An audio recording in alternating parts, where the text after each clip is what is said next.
watching your mother die of something that could have been prevented. I don't think he wants to see anyone go through that. And he remembered the millions of families like his who feel the pressure of rising costs and the fear of being denied or dropped from coverage.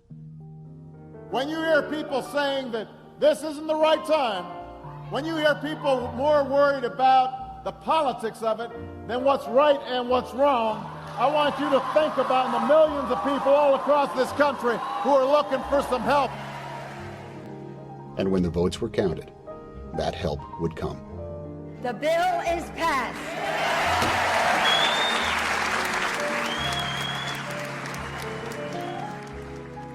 Beyond the crises at home, among the toughest calls that he would make as Commander-in-Chief.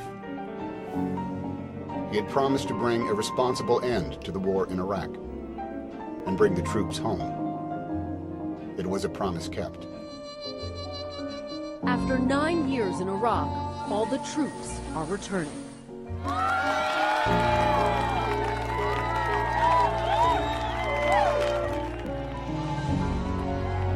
Welcome home. Welcome home. Welcome home.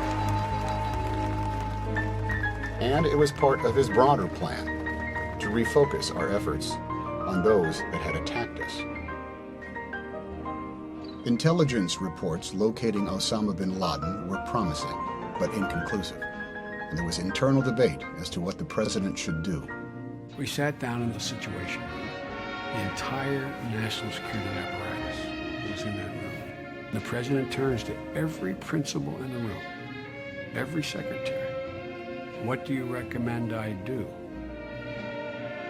And they say, well, 49% chance he's there, 51. It's a close call, Mr. President. As he walked out the room, it dawned on me, he's all alone. This is his decision. And if he was wrong, his presidency was done. Over.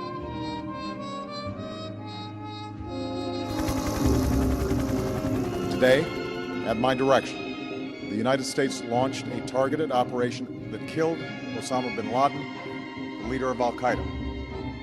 A small team of Americans carried out the operation with extraordinary courage and capability. No Americans were harmed. They've been planning this operation for more than 8 months, but in the end it came down to a period of just 40 minutes when it could either be a major success or a disastrous failure. A lot of people have asked, how did you feel when you first heard that it was bin Laden and he had been killed? And the truth is, I didn't have time for a lot of feelings at that point because our guys were still in that compound. And it wasn't until I knew that they were across the border, they were safe, everybody was accounted for, including the dog, that I allowed some satisfaction. He took the harder and the more honorable path.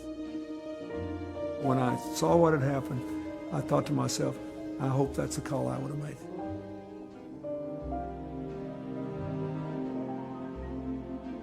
It was the ultimate test of leadership. A victory for our nation.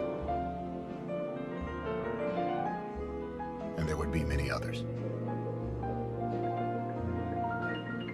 His satisfaction, not in Washington, but with the millions of families who would feel for the first time the security of coverage. 2.5 million young adults now have coverage. 17 million kids could no longer be denied for pre-existing conditions. He expanded drug discounts for seniors. And with the Patient's Bill of Rights, Americans no longer will see their coverage dropped or capped when illness strikes.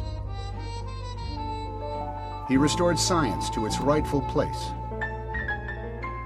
He announced historic new mileage standards that will reduce oil imports. And the country is now on track to double production from renewables. Raising expectations in our schools with higher standards in 46 states. He reformed the student loan system, shifting billions in subsidies from banks and middlemen to millions of young Americans. cracking down on credit card companies and mortgage lenders, so the American people would never have to bail out Wall Street again. And when Washington stalled, he would take action, protecting everyday Americans from predatory lenders. I'm not going to stand by while a minority in the Senate puts party ideology ahead of the people that we were elected to serve.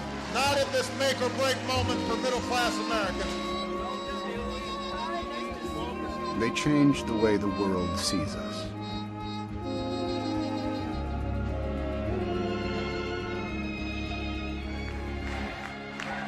And brought fairness to soldiers who want to serve their country regardless of who they love. Thank you.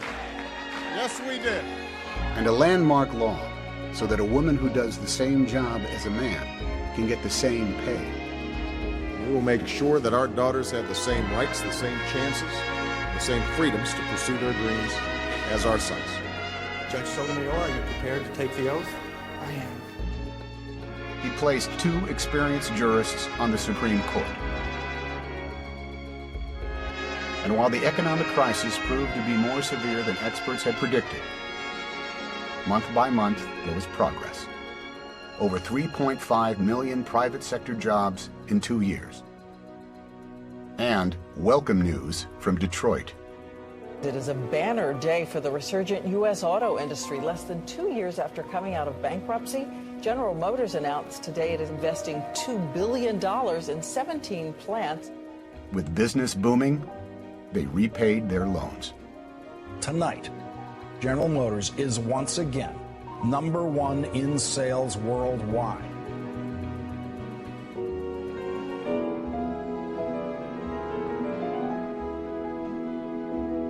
Time and time again, we would see rewards from tough decisions he had made.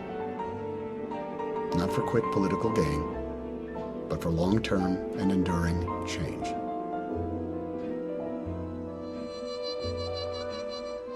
So when we remember this moment and consider this president, then and now, let's remember how far we've come and look forward to the work still to be done.